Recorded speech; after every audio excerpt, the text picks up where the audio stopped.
क्या Activa, Jupiter जैसे petrol scooters का दौर खत्म हो रहा है, या फिर ईवी स्कूटर लेकर लोग बैटरी और रेंज के चक्कर में फंस रहे हैं? अगर आप नया स्कूटर लेने की सोच रहे हो तो ये 3 प्रैक्टिकल पॉइंट्स देखे बिना पैसे मत लगाना। अपफ्रंट प्राइस की बात करें तो पेट्रोल स्कूटर आमतौर पर 75,000 रुपये से 90,000 रेंज में आती है, और इलेक्ट्रिक स्कूटर इसी सेगमेंट में 15,000 रुपये से 40,000 ज़्यादा पड़ता है, ब्रांड और बैटरी कैपेसिटी के हिसाब से। यहाँ पेट्रोल स्कूटर का एडवांटेज है। और रनिंग कॉस्ट देखें तो आज पेट्रोल का औसत प्राइस 102 रुपये से 111 प्रति लीटर है। सिटी वाइज दिल्ली में 102 रुपये, मुंबई में 111 रुपये है। और एक पेट्रोल स्कूटर 45 किलोमीटर एवरेज देता है तो कॉस्ट प्रति किलोमीटर बनता है लगभग 2.3 रुपये से 2.35। इलेक्ट्रिक स्कूटर के लिए डोमेस्टिक इलेक्ट्रिसिटी रेट इंडिया में 3 रुपये से 9 रुपये पर यूनिट तक वेरी करता है। राष्ट्रीय औसत लगभग 7 रुपये पर यूनिट है। एक इलेक्ट्रिक स्कूटर जनरली 30 से 35 किलोमीटर पर यूनिट देती है तो कॉस्ट पर किलोमीटर बनता है लगभग 0.2 रुपये से 0.23, पेट्रोल से लगभग 10 गुना कम। तो 1000 किलोमीटर एवरेज यूज़ पर पेट्रोल स्कूटर का फ्यूल खर्च होगा लगभग 2,300 रुपये, जबकि ईवी का चार्जिंग खर्च होगा सिर्फ 220 रुपये से 230। यहाँ इलेक्ट्रिक स्कूटर का क्लियर एडवांटेज है। रिफ्यूलिंग और चार्जिंग को कंपेयर करें तो सोचिए आप पेट्रोल पंप पर रुके, टैंक फुल कराया और 2 मिनट में वापस रोड पर हैं।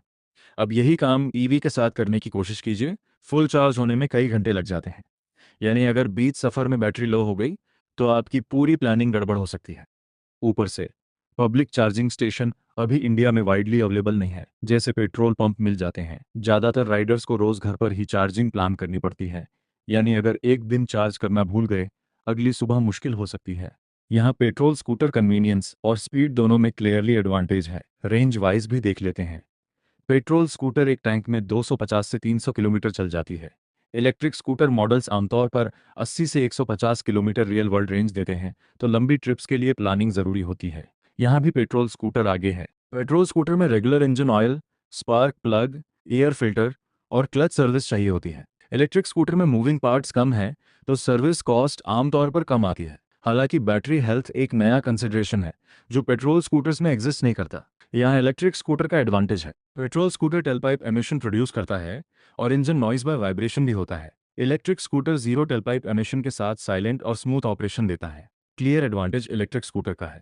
रीसेल वैल्यू और बैटरी लाइफ को देखना भी जरूरी है।